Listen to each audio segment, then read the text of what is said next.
Hey, Uptown Swing. this is Bryce.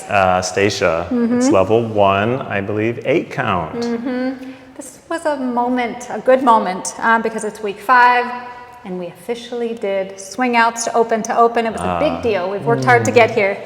And so we did a couple things to help them, a couple exercises, and the leads did this. Lead exercise 1, 2, 3, and 4, 5, 6, 7, 8. You can do this at home a million times.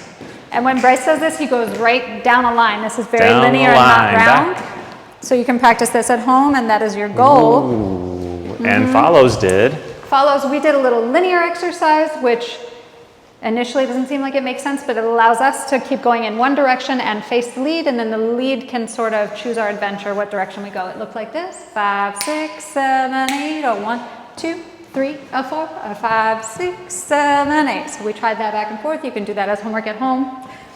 And we did one other thing.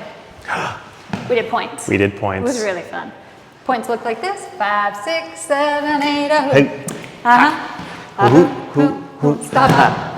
And so your homework, should you choose to accept it, we were doing a lot of like 3 swing outs. 3 swing outs and then points. some points that look like this: 5, 6, 7, 8. Each partner is working on their respective little homework. 5, 6, 7, 8, a 3. 5, 6, 7, 8, a point. Point. And that's what we did.